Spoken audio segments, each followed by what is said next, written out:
Let's go. Welcome back to the Four Handsome Man podcast. I mean, the Think Big podcast. It's your boy Daryl. I got my brothers with me, Mindset Marlon. It's really Alvarez and Art Sam Singh. My guys, we're back. Part three, talking about personality types. And today we're going to be talking about that steady personality type. That guy who's, you know, cool, going with the flow. This guy, he's a little analytical. He's a little, but he's a team player. You know what I'm saying? He's a team player. So you got to work with him a little differently. Sam, how do you usually work with these steady personality types? I think first and foremost is this. Actually, before I say anything else, I missed you guys. Let's see Daryl. more, bro. I mean, I'm That was just a little saying that. disrespectful of You me. know, I need my weekly dose of the three most handsome brown guys on the internet. So, yeah, dude, it's really interesting, and it goes back to what we've been saying each time. It is really really important to understand that you're communicating with someone who may not be communicating like you, right? They may like to speak differently. They may like to intake information differently. So with this type of human being, you have to understand that certain sales tricks work and certain sales tricks don't. And with the steady type who these people are very even, right? They're almost kind of neutral to a lot of things and they're very straightforward sometimes. Maybe not as straightforward as like a red seller who's like really abrasive and aggressive. These are people who typical sales tricks, right? Those sales kind of affections and those affectations and those little kind of sales minutia, they may not work. Why? Because this person, a lot of times, they're just pretty simply straightforward. They know this thing is this way, this way, this way, and this way. And if you try to deviate with some fancy speech pattern and some really fancy little unique sales tricks, they're going to catch on to that because it sets off like kind of alarms in their mind. Like it's really interesting. Marlon's the one who actually told me this back in the day. Is that these you got to think of these people as like almost like 9 to 5 workers, right? What is the identity type of someone who works a 9 to 5? They're usually in a box. They're usually they have a set way of doing things. It is routine based, right? We think about school. You show up at 8 a.m. and you go to class 1, class 2, class 3, then you go to lunch, then you go to class 4 and 5. You go to college, same thing. Graduate college, get work, same thing. 9 to 5. Everything is structured, predictable, routine. You have to understand that when you come at these people and you come at them differently than their routine, a lot of times their guards just immediately go up. So I think understanding first and foremost, the first and foremost most important thing is understanding who you are talking to. So understanding that character profile, right? These are people who like stability. This is why like Marlon likes to, think of them as like the 9 to 5 stability human being. They're stable. They like predictability. They like routine. They don't like things being so far outside of the norm, or they don't like necessarily crazy ideas. They may sound a little off to them. Play to that, right? Show them that you understand how things conventionally work, and then you have to articulate to them that your way of doing things, even if it is a little bit unconventional, it's not so far out the norm that it like raises up alarms, right? Gerald, what about you, man? How do you take these people in? Exactly what you said, bro. That was a really good point. You really don't have to do too much with these people. As long as you can explain it simply so that they can understand and everybody's on the same page. A lot of times they just go with the flow. If it makes sense to them, a lot of times these people they may go a little slower, right? But they're not as skeptical as our analytical people. Like our analytical people, they're trying to poke holes in everything. The the steady person, they're really just trying to understand, right? And once they understand, they're good to go. You know what I'm saying? And like you were saying, Sam, even if it was something that is more difficult, right? Different type of deal. We all do creative, right? So they're not always the norm, right? As long as you can explain what you're looking to do in a manner that anybody can understand it. I like to say so a kindergartner can understand it. They'll be ready to move forward, right? They'll like to work with you. Um, so yeah, Alejandro, what about you, bro? What up, man? Oh my guy, First and foremost, how's everyone doing? Are you guys having a great start to your year? bro, Bro, are you he's kidding me? phenomenal, Kidding me? amazing, bro. I feel like the year is flying by. I don't know if anyone realized, like, the first month of the year is already half over. We're almost there, We're bro. almost there. January is almost gone, guys. So I hope you guys I have been hitting your calls and hitting your dials and hitting your numbers, because like, a lot of people are still caught in that. They're still mapping out the new year. That's I- that's my question, bro. For people who have, everybody who has these New Year's resolutions and these New Year goals, who in the chat is still reading their New Year goals and their targets and everything every single day and still sticking to it? Oh man, come on, man. Mine right here. That's all I'm saying. Okay. Wow. Okay. Let me see in the chat. What's up? Are y'all still reading your goals every day? Are you still reminding yourself what you're actually looking to accomplish? Because I know me, one of my goals is 6 figures a month, every single month. And I'll tell you, I read that every single day. And guess who's on track to making 6 figures this month? You know what I'm saying? Like it's real, right? Like read your goals every single day. Write them down first. Get some clarity. Read them, figure it out, and read them every single day. Yo, if y'all need help with that, come talk to your boy. Come talk to your boy, because it's mindset, Marlon. Seriously, you have to be doing this. One of the biggest mistakes most people make is underestimating how much effort, how much focus, how much concentration goes into creating a goal, to creating the achievement, creating success. You're underestimating how much it takes. It is a daily, consistent reminder. You have to remind yourself. You have to reorient yourself. You have to focus. You got to think about yourself like an airplane. When that airplane takes off from California and it's heading to New York, it's got this beautiful thing called a self-guidance system, an autopilot. If you really understood what was happening, that airplane is constantly being knocked off course. And that autopilot keeps it centered. That autopilot keeps reminding the airplane, this is where we're going. This is where we're going. If it got off course by even 1 degree and it kept traveling, it's going to be hundreds of miles off track when it finally gets there. Guys, we're reminding you right now because it's still January. I don't want you getting to the end of December 2023 thinking, damn it, you know what, next year is going to be my year. No, this year is going to be your year. This year is our year. If this year is not your year, do me a favor, log off right now. Get off YouTube. Don't be a part of the Think Big community. Don't be a part of this community right now. Get out of Daryl's Dog Pound Discord. Don't join in with me on the Morning Mindset. Don't link up with Sam or Alejandro. Stop sending us leads. If this year is not going to be your year, I don't want any of that energy. But if this year is going to be your year, stay here and invite other people who you know want to grow. So I'm done. Pass the mic because I'm going to get too excited. Bro. Yo, Marlon, we just had this conversation the other day, bro. Marlon straight told me like we're at dinner and Marlon's like, yo, how much money did you make this month?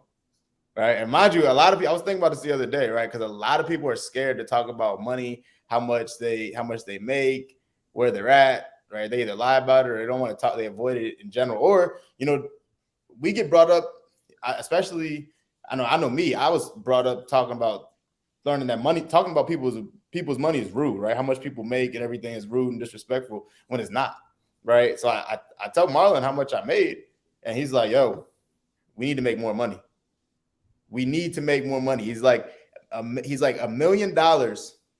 Being a millionaire is unacceptable. Not being a millionaire is unacceptable, right? I messed that up. My fault. We need to be millionaires this year, right? So we need to be making more money. And this is like he just said, bro. This is your year. Stop freaking taking days off. Let's make it happen. Can I say something? Yes, please. Marlon, you and I did something really crazy last year, the month of February. What did we do? What did we do? 6-figure February. We did 6-figure February. And anyone that's been under a rock and hasn't been following me and Marlon and the boys for a certain amount of time, just know that month, Marlon and I, before that, Marlon, had we ever done 6-figure months before? Not even close. Nope. Nope. Nobody. Nope. And guess what we did? In front of about 300 people, we went live and we said, in the month of February, and we weren't planning it, just someone had some mindset issues. They said they don't think a 6-figure month is possible for them. So what did we say? Excuse my language, but we said, fuck that. We are going to do 6 figures in the month of February. 30 days later, 35 days later, when all the dust had settled and the deals had closed, Marlon did 6 figures. I did 6 figures the first time ever. And guess what? It only happened. And before that, did we ever think that was going to happen the next 30 days? Probably not. But what happened? We made a public proclamation. These are one of the most powerful things that I've learned about myself to keep myself on track, to keep myself accountable, is we don't like to talk about money. Why? Because we don't want to admit to ourselves when we're not doing everything that we could possibly be doing. We don't talk about things publicly because we don't want to be accountable. Accountability and social accountability is one of the most powerful things you can have. So it doesn't have to be on this, doesn't have to be right here on this YouTube. It should be, but in your circle, with your peers, with your loved ones, the people that you say you're doing this for. If you say your why is your wife and your kids, then your wife and your kids should be hearing a proclamation from you saying that you're going to do 6 figures this month, and hold yourself to it for their sake. Because if you don't, they're not your why. Period.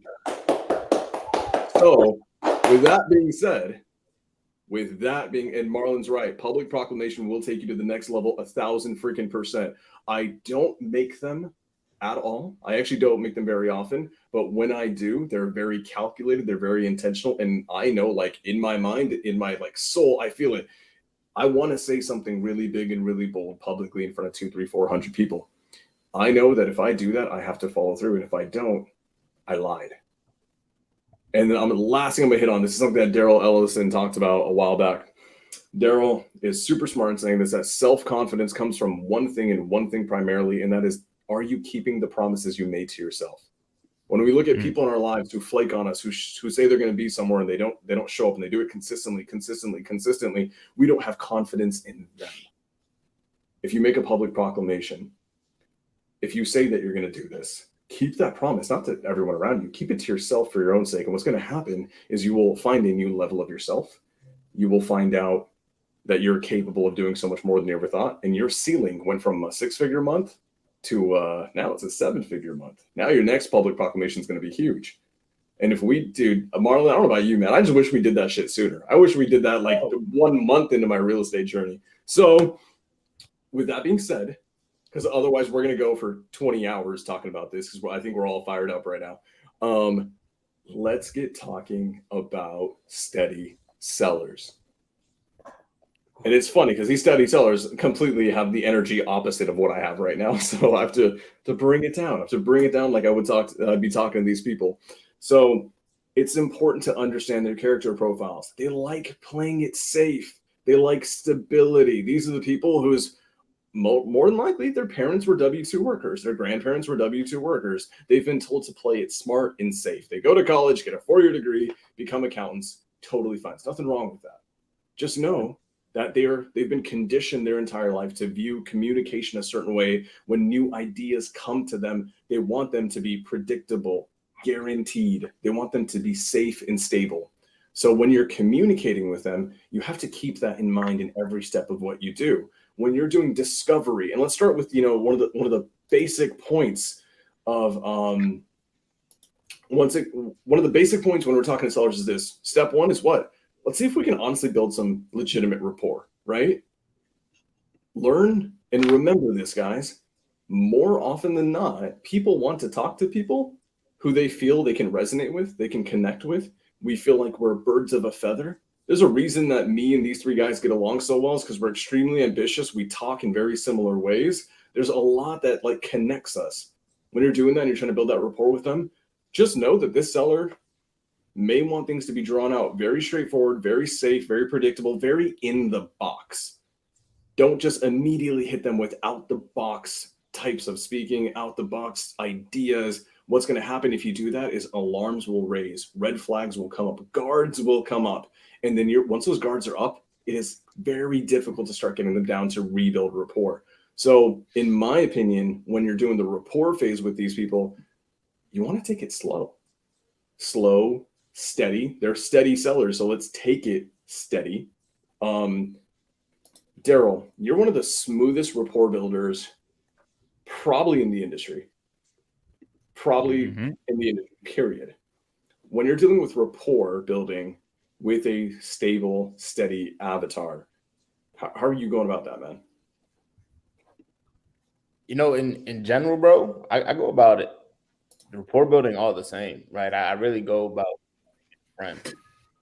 Like that's my main objective on every call, is to make a friend. So with somebody who is more steady, I'm gonna take it a little bit more slow, right? But always, right, when we're talking about rapport, we're talking about building credibility as well, right? How do I show credibility and make a friend at the same time? You know, so it's little things, right? Like I may say like something just separating myself from the person that assigned the lead to me, right? So like if I have a lead manager, I'll say, hey, you spoke with my assistant. You know, like that's building rapport to me.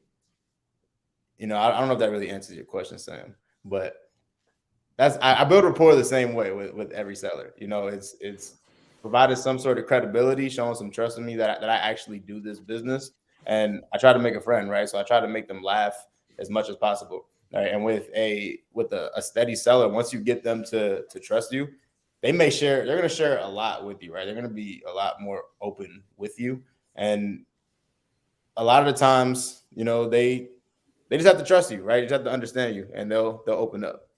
You know, I think that this is really important, guys. It's a life lesson that I think we've all heard several times in life.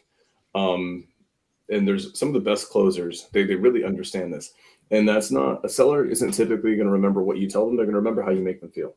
Yeah. Right. That's what stands out to them. Their decision on whether or not they're going to talk to you and, you know, air out the dirty laundry with you and like really kind of show you what's really going on is not dependent on the sales tactics you use. It's not really dependent on the lines or the one-off lines that you use. It's really dependent on how do you make them feel.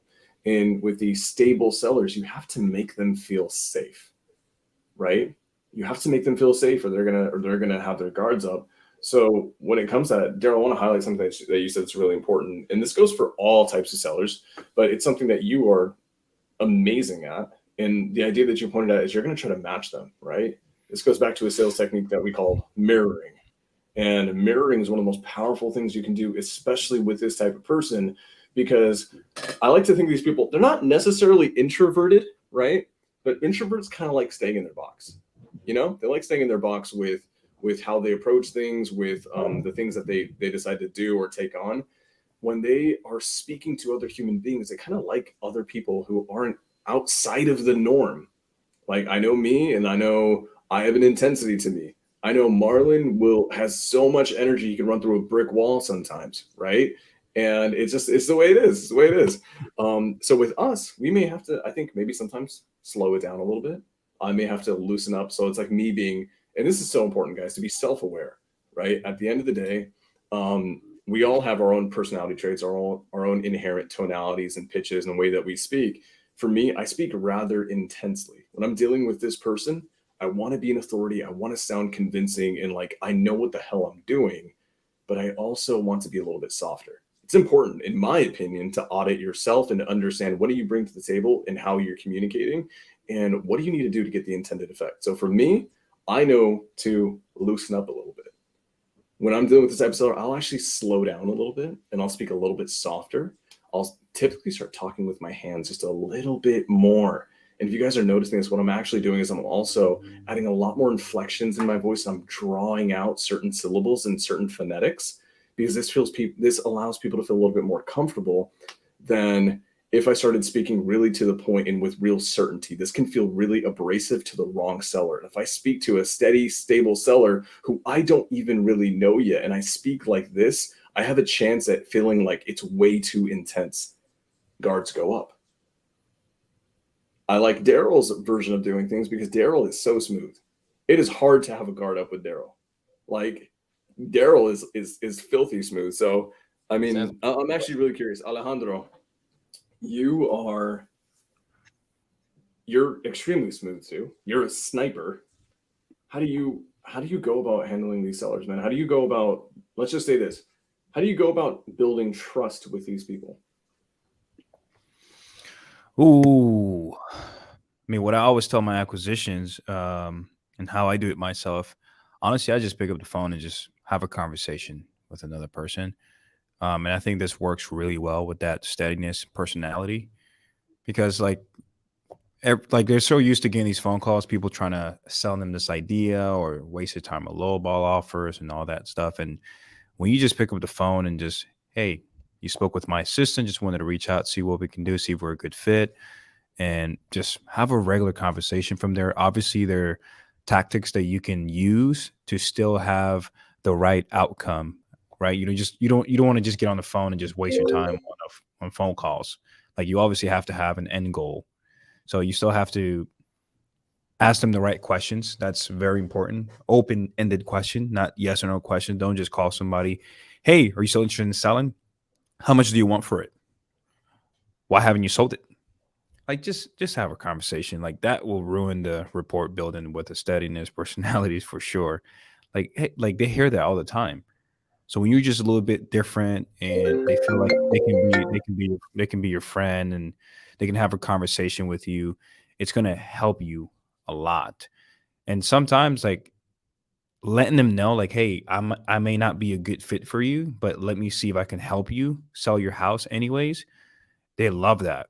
And sometimes they want to find a way to do business with you because they trust you enough to want to do business with you. So it's one of those things that you have to be really cautious of when you're talking to these sellers. Like, don't just call them and ask these questions that everybody that's calling them asking questions. Like, you have to be different. Be different, have a regular conversation. Know your objections, have rebuttals for your objections. You have to be sharp as a tack, and also know your product. What are you talking about? Because if they ask you something about, like, if it's creative, or if it's like, hey, I'll help you doing this, and they ask you a question, well, how can you help me? And then you start stuttering, like, good luck getting that report back again. So, does that answer your question, Sam? Yeah, absolutely. And I think this is something really important to understand. Um,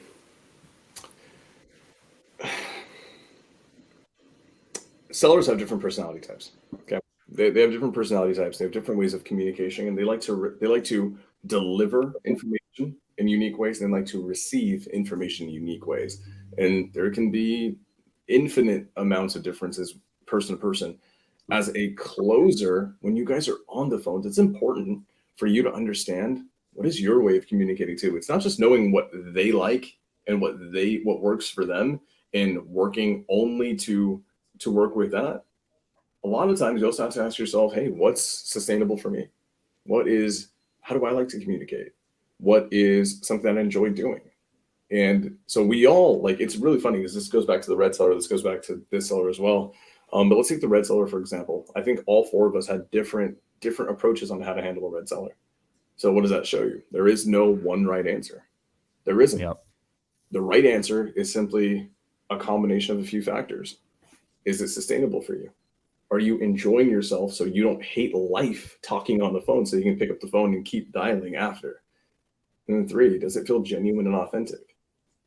Why is that really important? It's probably the most important one, because if it doesn't feel genuine and authentic and you're putting on an act, you're going to hate yourself. You're going to hate the prospect of doing it. You're going to hate the industry, and you're not going to keep doing it. So what's really, really, really important is, I know we're highlighting all these different ways. Just know this, guys.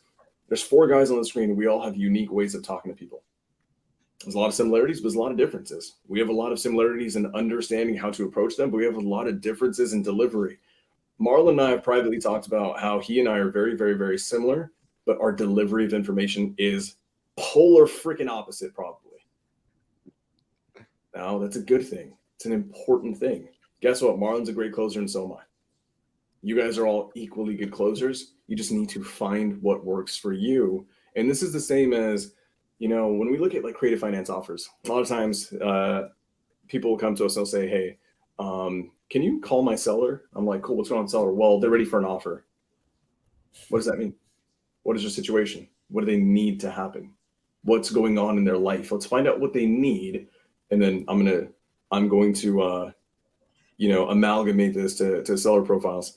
What do they need? How do they like to be communicated to? What works for them? And then find out what works for me and see if there's a middle ground that we can bridge. Do the same thing with your sellers. Find out that your stable sellers need to take in information and communication a certain way. Find out what works for you consistently at scale, and then see if there's a middle ground. And guys, there almost always is. Almost always is. So that's just something I wanted to say. I think it's really important to say. So for all of you guys, there's 4 guys on the screen with 4 different ways of doing it. Just know that each one of you has your own different way of doing it too. Yep. And the answer is to just test things out and have fun with it. I love that. And I want to point out, Karen just asked a really awesome question. She said, is your approach more of a win the heart or a win the mind? And that is such a good differentiator, because with some sellers, it's going to be more about, like when we spoke about the analyticals last time, that is absolutely a win the mind kind of individual. Like there's no question about it. They're not going to get as emotional with you. They don't really care to know your life story. They don't really want to divulge their life story. With these individuals that are a little bit more steady, what you're going to find is, like Alejandro said, it's going to be a bit of both. You're going to be winning their heart and their mind. And most likely what they're going to do is they're going to put it out there that they want you to win their mind more than anything. They're going to put that as their defense mechanism, but you still have to win their heart. These people are scared. They value security. They value not getting screwed over. So they want to make sure that they protect themselves. And something that I want people to think about when they think about this sort of seller personality type, this persona, some of the things they value fairness, right? Like these people value like things being fair. There being a sense of justice. There being a sense of we're all like, this is equally good for you as it is for me. Right? Everyone should be equal. Like that's the world they live in, where it's like, yes, like fairness, fairness, fairness. So they want to get a good deal. And they're also open with you getting a good deal as long as it's also a good deal for them. So words that help you kind of open these sellers up into a new opportunity is asking them as you go through the rapport building, as you go through the deal structuring or the offer or whatever it is you need to go through. You could simply ask them, hey, does this sound fair to you? Does this sound like, like something that works well for you? And does this sound like it would be fair? Such a powerful word. Marlon, I want to highlight those couple of questions that you just asked. I want to get your take on this. The seller that prioritizes fairness, right, and ethics, and usually a fair bit of integrity. You ask questions, these hypothetical questions of, hey, does this work for you? Right. Let's recap what we just came up with. If I can give you this, this, and this, and you're okay with me making money on it, right? Because I got to make a profit. Does that sound fair to you? Right? What are these things, these questions, these precursor questions before you go for the official offer, right? Before you go for moving the conversation forward, these precursor questions, they're also known as upfront contracts. Upfront contracts are so important to these type of human beings. Why? They like everything to be out in the open. They value transparency. These are the people, there's people who, some red sellers, you may not want to just lead with, hey, I need to make a profit on this deal, right? Because there's an emotional charge there. These people, I would be very open that you need to make a profit on this. I would say, hey, like I got to make a profit, not because I'm a greedy entrepreneur. It's because I got a team of people that I got to feed, and they have to feed their families. So if we do this, given that, this property needs this amount of work, given that we need to work with your timeline, given that we're doing this, that, and the other, right? And I have to put so much of this, so much work into this, so much time into this, I'm taking a lot of risk. You are okay with me making the profit that I'm going to make, right? You do understand that I'll be doing a profit on this. And see how I'm airing out my intention, my goal to make money, my motivation is to provide for my loved ones. They will take that information in as upfront, straightforward. That upfront contract is beautiful. And guess what? It's a lot better than all the other wholesalers who reached out to them, all the other closers who reached out to them and didn't set those upfront expectations. Why? Because these people are looking for ulterior motives. People can gauge stability, steadiness, expectations based on whether or not they think you have ulterior motives or not. You get those out on the front end, you're in. And can we talk about something here? Because I want to address this for the people that are as you're making these calls, as you're on the phone with sellers, I want to be straight up with you that if you're new to this industry still and you're still new to making calls and maybe you're still working on opening your first couple deals, it will be uncomfortable as hell when you're being transparent, when you're being open, especially because you're watching so many of these online gurus telling you like, hey, don't let them know you're doing this. Don't let them know you're doing that. You feel like you're lying to people. Trust me, you do not want to go that route. I have personally walked that road for you, and I can tell you the money you earn from it does not feel as good. The entire transaction is way more stressful. There's way more things for you to remember. Transparency is the best way. Now, with that being said, please understand it will feel kind of scary because ultimately what you are saying to the seller, and you better be cool with this, what you're saying to the seller is, look, we're either going to produce a win-win situation or no deal at all. Those are our two options. We're either going to produce a win-win situation, or you and I are going to cancel this transaction and we're walking away from this table as friends, because I am not ruining a relationship with another human being by lying, manipulating, and deceiving. So when you're in those situations, when you're on those calls and you're feeling like, oh my gosh, should I really say this? Like, what if I tell them and they're just like, no, this doesn't sound fair, and you're scared? Perfect. Those are the words you need to speak next. If those words scare you, those are the words that you need to speak next.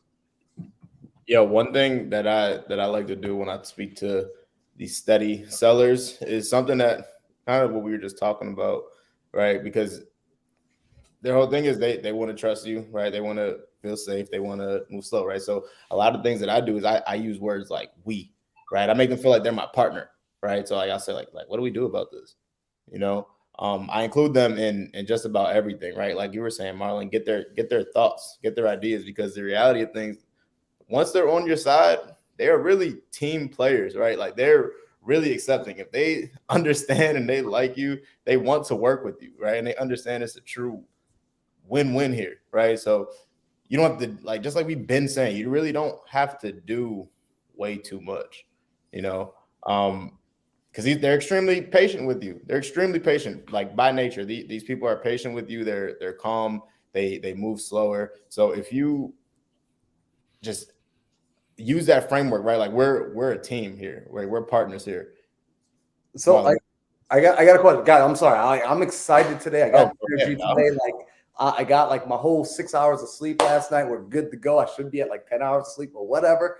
Alejandro, I want to ask you this question, bro. How many, because you talk to a lot of different people and different personality types require different amounts of touches. And real quick, when I say touches, what do I mean? Can you break that down? Like, because when I say touches, what does that mean when I'm referring to different personality types need different touches? Touching butts. Do you mean like different type follow-ups, bro? Like different follow-ups? Yeah, different follow-ups, different touches. So when I'm saying touches, yep. I like to say something about that as well, because a lot of the time, one of the biggest mistakes that I see people do is they try to close the deal right there. Like that is the biggest mistake you can do. As soon as you get on the phone, the first thing you do, let's close them on the first phone call. You need to relax. Just chill. You're not the same thing, bro. Take the breaks. Take your time. Like with especially with creative deals, take your time. You're not gonna call a seller and pitch them terms, and this is something they've never heard in their entire life, and you're pressuring them to close on the first call. Like you have to take your time with these sellers, and a lot of time I tell these sellers, like for example, I've had sellers that I pitch terms to, and they, oh, okay, yeah, this sounds great. Okay, I think I would need $100,000 down. I would need 8% interest, and whatever price you're looking for. And I just thought, okay, got it, cool, makes sense. Typically, people in that situation be like, oh no, yeah, that's too high. Like, why would I do that? Like, the first phone call, my goal is to get you open to the idea. Yeah. Once I have you open, now you're committed to have a conversation with me to move on to the next step. That's it. And then when we get to the second phone call, sometimes I even get these sellers on Zoom calls with me, and I show them the exact numbers that they pitched to me. Mr. Seller, would you do this deal if you were me? I've had people like, no, I would not do this deal. Okay, great. So let's find something more realistic that we can create a win-win scenario. And it works. Sometimes it works. It works most of the time. But if they need $100,000, if they really need it for a specific reason, there's other ways that we structure deals. But whenever you're on the phone with a seller, do not try to rush the first phone call. Like, just take your time, build rapport, let them see that you are consistent and you are a real person and you're not trying to only benefit from on your own. Like, just make them feel like you're there for them. Call them 2, 3, 4 times. Sometimes it takes 10 phone calls. Sometimes it takes months. Gotta be patient.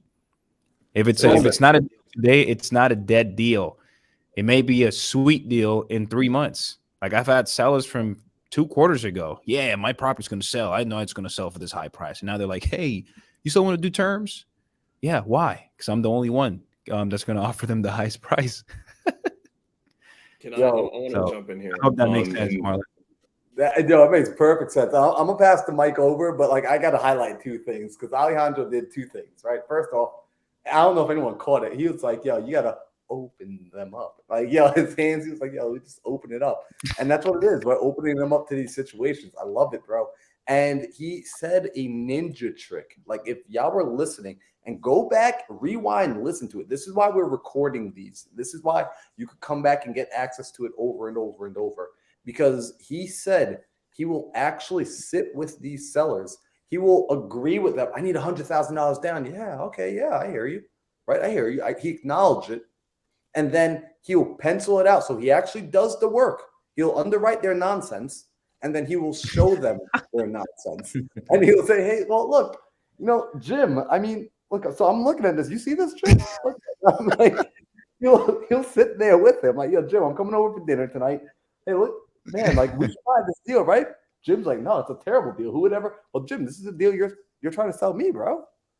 Oh, that is such a good move. Instead of arguing with them, show it to them and ask them, would they buy this? Here's a tip on this.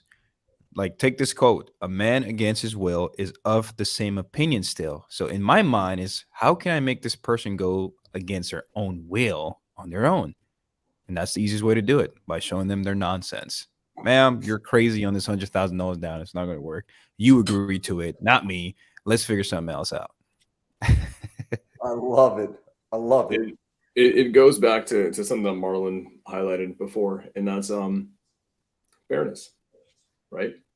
Be open about your underwriting. Be open about your calculator. If it's a cash deal, right? Because under creative finance underwriting, you typically have to show them on a Zoom. So like in my team, if we're doing creative finance, a lot of times we'll actually jump on a Zoom and like take them through our underwriting process. But if it's like a cash deal, because cash is really simple to like understand, like how to reverse engineer numbers. We do this all the time with our cash contracts.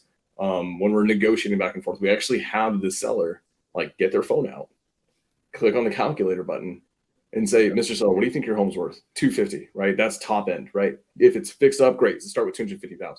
Okay. You have to remove, if you sell it to anyone else, you have to remove commissions for realtors. It's about 6%, right? Closing costs, 1-2%, depending on where you're at, right? Let's just take off 10% to be safe, because we miscellaneous other stuff. Brokerages get involved, title companies, miscellaneous fees like HOAs want to cut XYZ. Let's take 10% right off the top. Your $250, boom, right off the top line, $25,000 that could have gone to your pocket's gone now. Okay.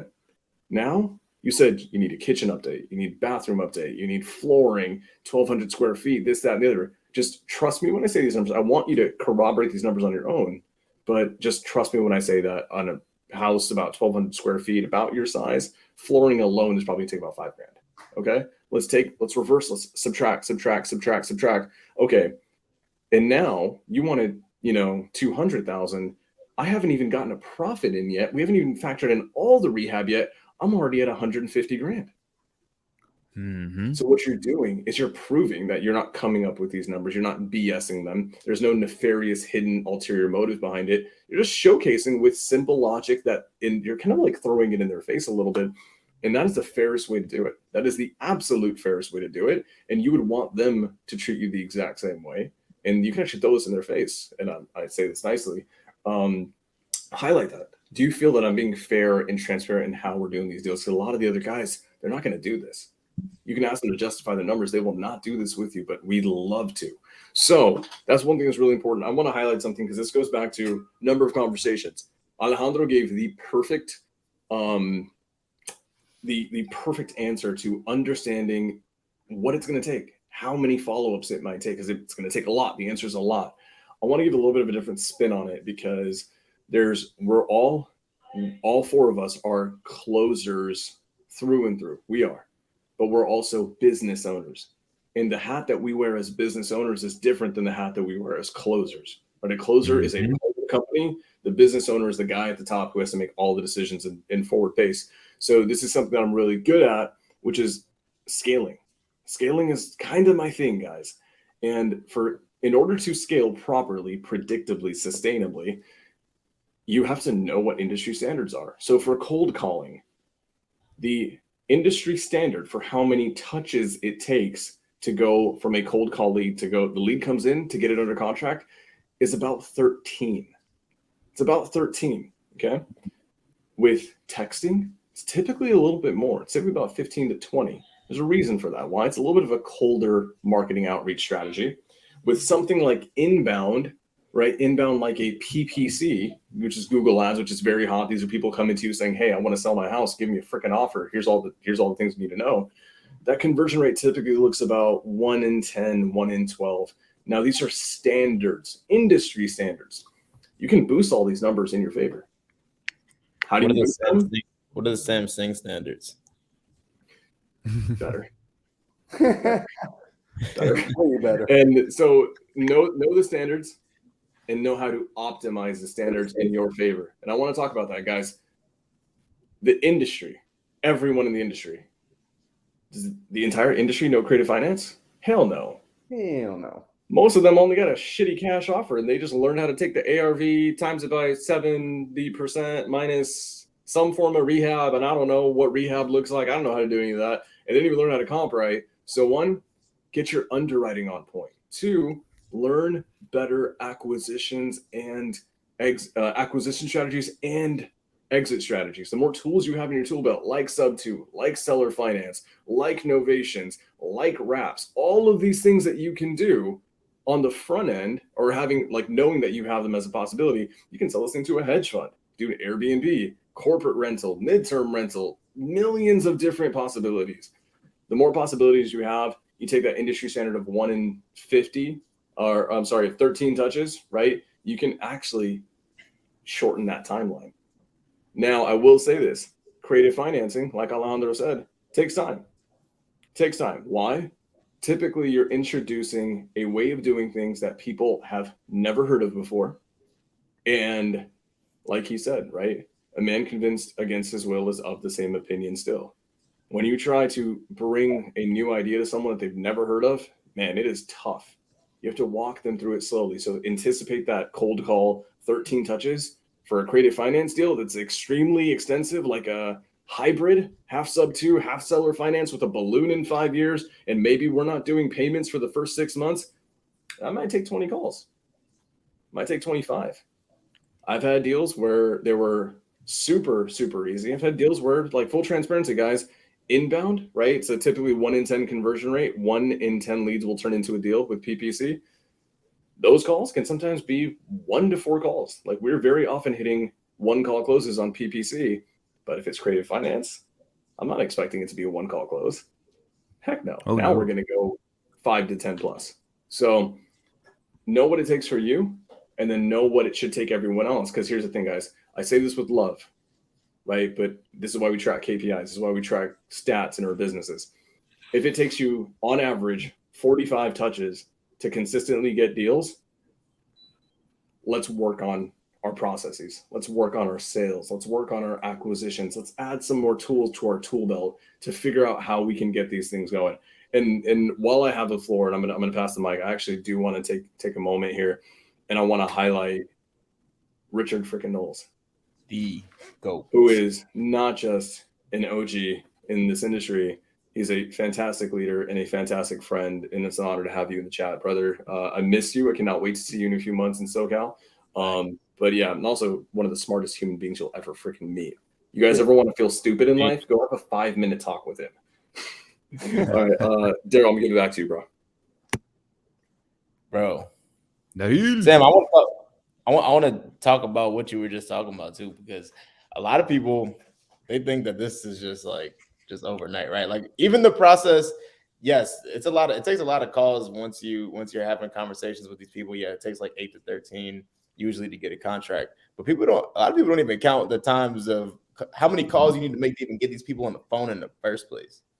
Like we have, I could go to my CRM and click on the lead, and you can just scroll, just keep scrolling for how many times we have contacted certain people and they just haven't answered the phone. You know, I this found isn't out. a get rich quick. I was Wow. talking about that this morning, if I may, guys. Just want to kind of give you something that me and my business partners were working on.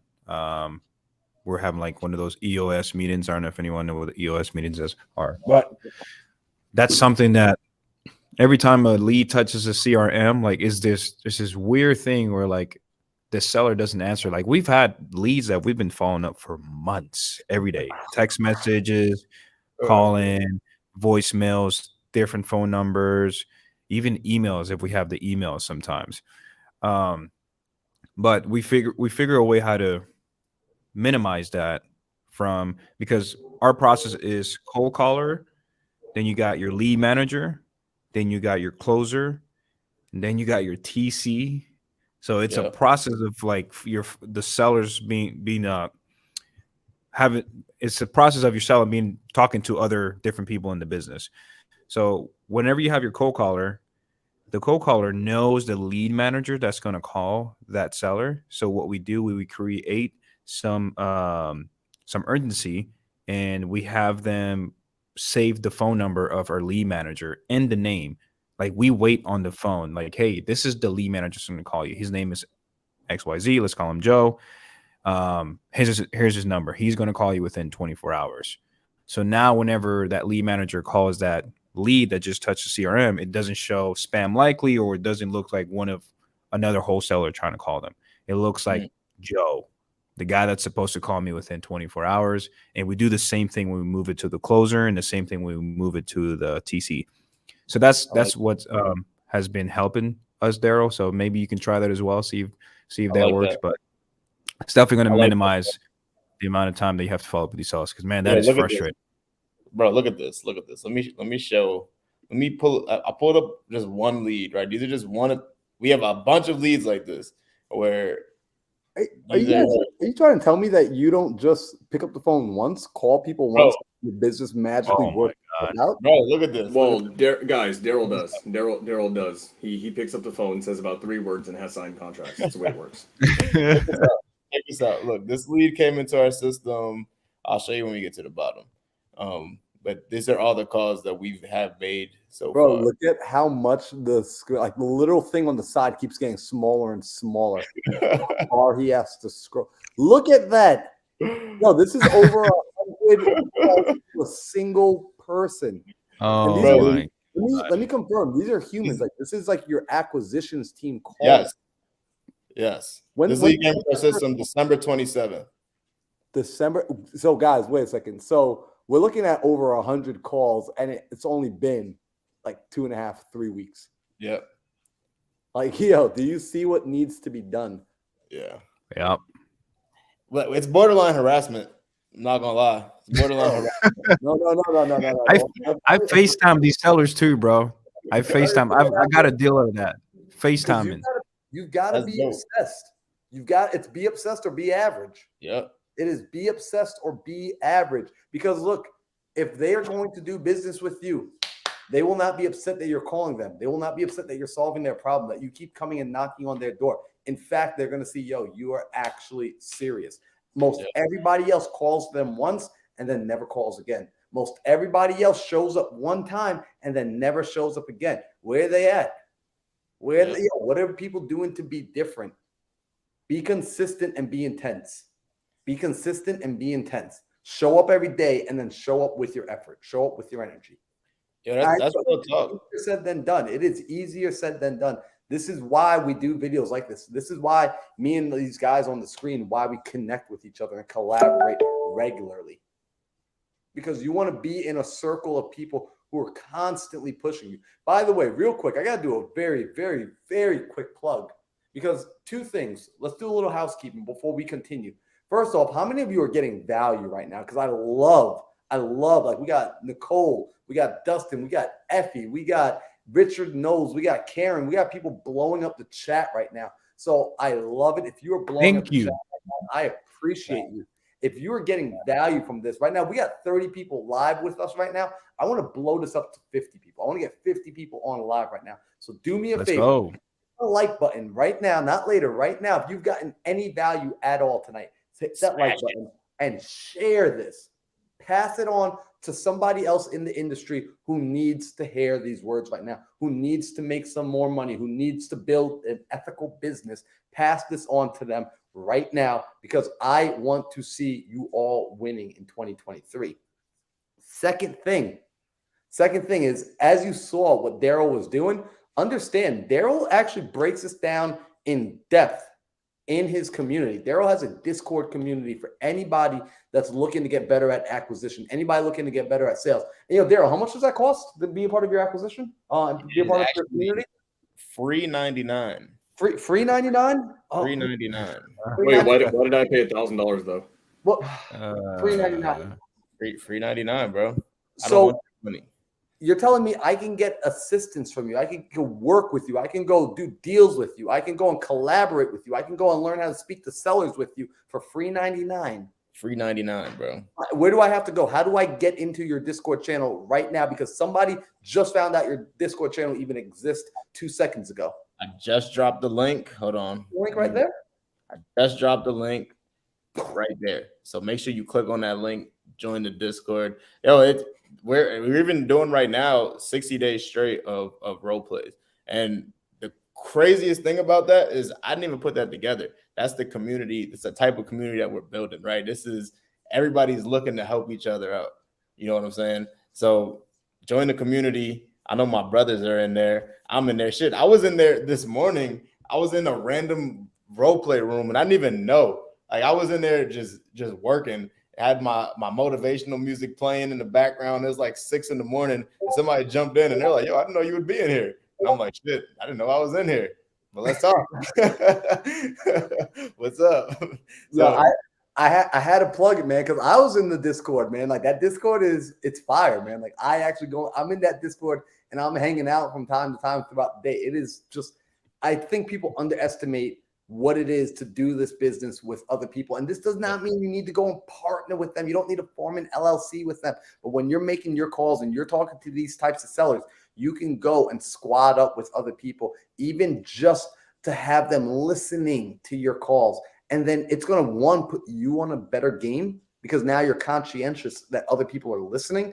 And then two, you're going to get feedback because you're going to be so in the moment. You're not going to catch some of the things you said, but they might. And also, real quick shout out to our man, Don Rich. I see Don Rich over there in the chat. And Don is somebody that I learned how to speak and talk to sellers.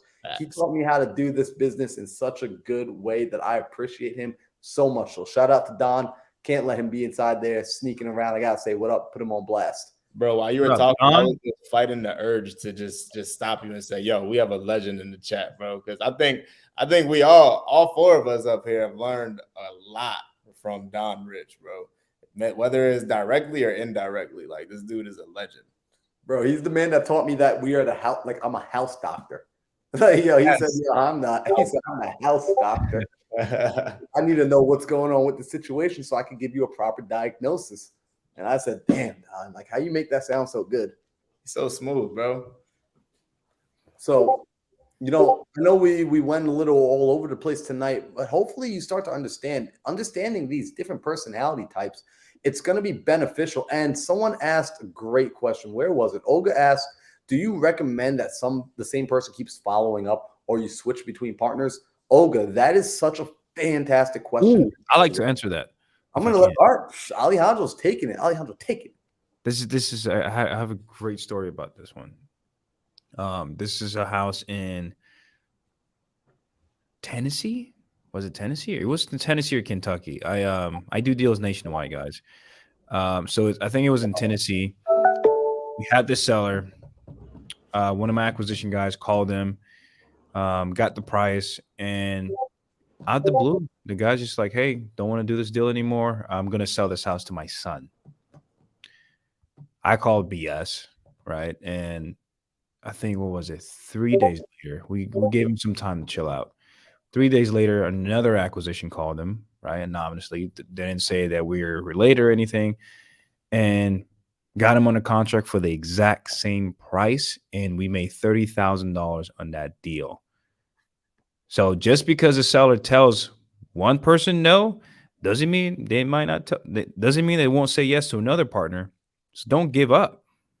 Sometimes it's just a smokescreen. Sometimes they just don't like you for whatever reason. You may have said something. They're like, I don't like this guy.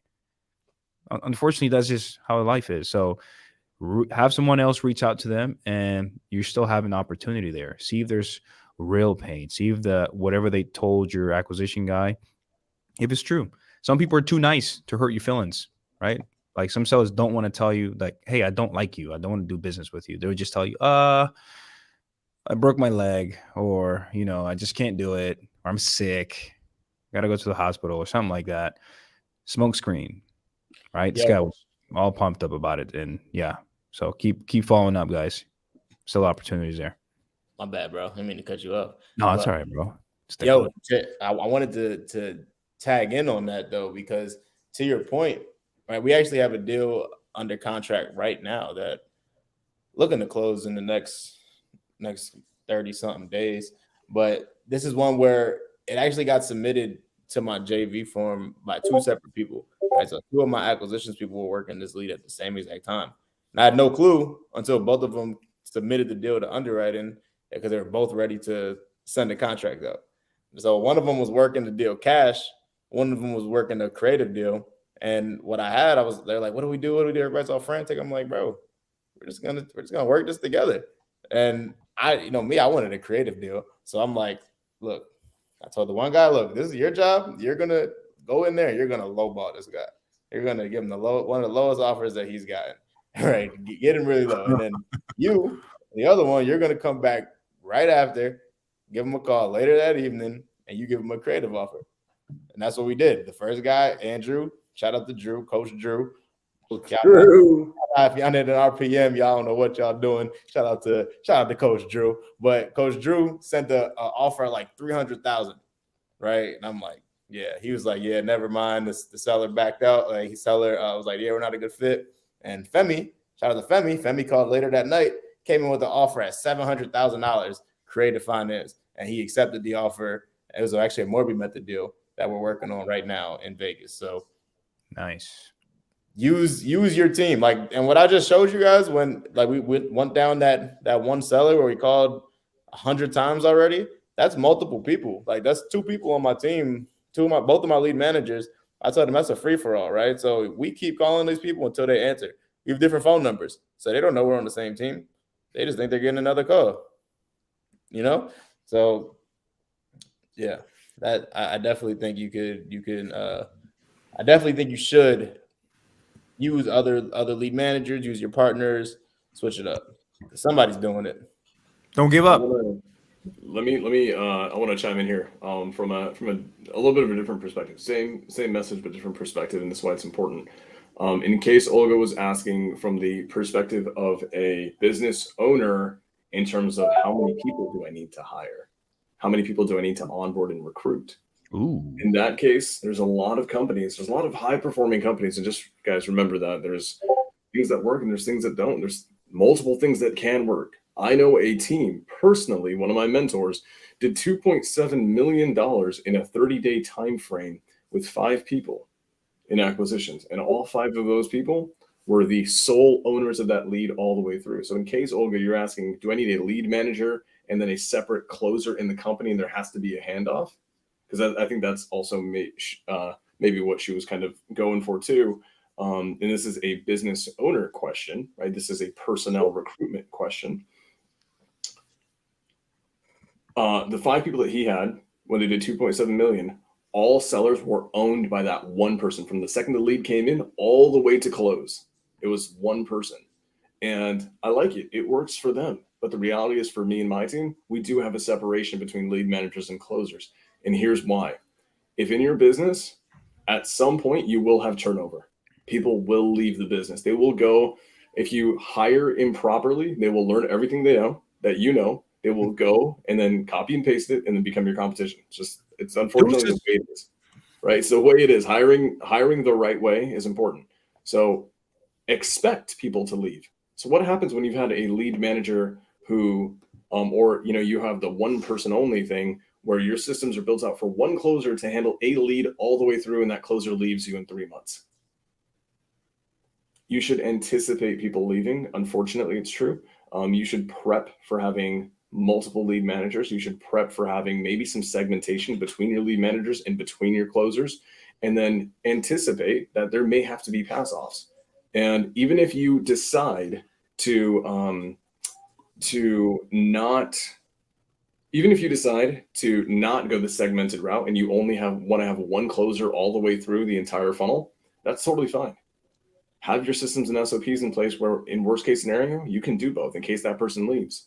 So it's a same but different. It ends up giving the same mission, but it's a different take from a different lens, and it's important as a business owner to prep for both scenarios.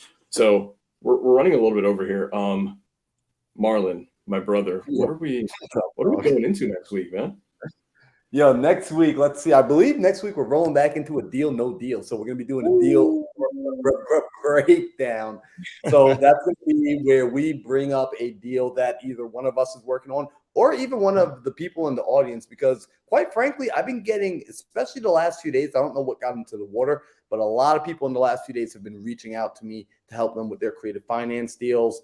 I don't remember saying anything online of like hit me up, but like a lot of people have hit me up in the last 48 hours to help them out with creative finance deals. So we can do a deal breakdown where we either bring one of our deals to the table, or depending on if somebody has their numbers ready, we can bring their deal up to the table and help them analyze it, underwrite it, and break it down. Bro, this is what they can do. In the Discord, there's actually a creative underwriting channel. So if you go into the creative underwriting channel, start a thread, put the address and all the information that we need to underwrite it. That is the entry fee, the total PITI, right? All that information is actually in there, right? So all the information that we need is going to be in that to underwrite it is going to be in that channel. If you want us to underwrite your deal live, and we won't share the address with everybody, but if you want us to underwrite your deal live, submit it to the channel in the Discord, and we'll underwrite it live for you. Or buy it. And buy it if it's a good deal. If it's in Arizona, dibs. Just calling it. What up, Derek? Derek Barton. Barton. I think we need to start wrapping it up. Also, man, I'm a little nervous to ask. I think the answer is still going to be no. But do we have an outro yet, y'all? Like, have we thought of a cool outro yet? Waiting on some producers. All right. I heard D Easy. He got bars. I heard D E is going to drop some bars for us. Oh my God. Maybe. All right. So, let's start to wrap it up. So, guys, I'm going to remind everyone. First off, Marlon Johnson here, aka Mindset Marlon, and I'm on a mission to help you achieve success personally, financially, and professionally by empowering your mind and connecting you to the right people. Practicing my pitch, y'all. I got to practice it everywhere, every day. That's how we get better and better. And ultimately, we're going to be here live at the Think Big podcast every Tuesday, 5 p.m. Arizona. Like, I want you to get tuned in. I want you to get excited about this. Like when you were a little kid waking up for Saturday morning cartoons, I want you to get excited about Tuesday evenings, 5 p.m. Arizona time. Come hang out with your favorites. You're going to be hanging out with Daryl. You're going to be hanging out with Alejandro. You're going to be hanging out with the Sam Singh. You know how hard it is to pull this man out of his work and to pull him out of the Bat Cave and to get him here for y'all. So please, if you got value tonight, do me a favor. Hit the like button and please share this consciously with somebody who also is going to get value from it. Because like I said, I want to see this channel grow. I want to see Daryl grow. I want to see Sam grow. Selfishly, I want to see Alejandro grow. And I want to see you all grow. The way it happens is by passing on the baton, right? Many people don't even know. Quick story time, and I'm bouncing off the soapbox, but I got into sub 2 because of Will Ayarza calling me at 10 o'clock at night saying, yo, there's this video, there's this dude, he's going live in front of a whiteboard right now. He sent me a video at 10 o'clock at night because he was getting value. So he sent that video to me. I got value from it. Because I got value from it, guess what? I've been able to go on and give value to other people. So if you're getting value from something, don't hold it all to yourself. Don't hoard the wealth, share the wealth. So I'm going to pass the mic over to Alejandro. I'm done talking. I appreciate you all, and I will see you back here next Tuesday. That's all, folks. Thank you guys for joining today. This was amazing. I love seeing the viewers grow every week. If you guys got any value from this, please share with your friends, with your family. More viewers will help us spread the message and help others. If you didn't get value, don't share it. But if you did, please send it over. And if you have any questions, DM me at It's Really Alvarez Instagram. You can subscribe to my YouTube channel. I will be releasing a lot more YouTube videos about what I do during my day in this business, how to close more deals, how to close more sellers. So yeah, I appreciate you guys for showing up. I truly, truly do appreciate that. Thank you guys so much. And I'll pass this mic down to Sam. Alejandro, could you also teach us how to go and pick up girls? Because clearly you're that smooth. Wow. Wow. Hey, man, that's a deep conversation there, sir. That's a whole nother series. That's we're not ready for that masterclass, guys. Yeah, that Alejandro showing us how to pick up girls. That masterclass needs to be about $50,000 minimum, and I'm waiting for him to roll it out because I want to be the first guy to buy it. But I've got nothing to say. The reality is this, guys. If you guys find value, show it. We're on a mission to kind of do a lot of things that a lot of people won't do, especially in this industry, especially for free. I mean, we're giving you guys insights into a lot of amazing things, into a lot of high-performing businesses. If it's of value, give these guys follows, subscribe to them, share it, help us grow, and we'll just keep giving back 10 times over. So that's it for me, guys. I can't wait to see you guys next week. Let's go.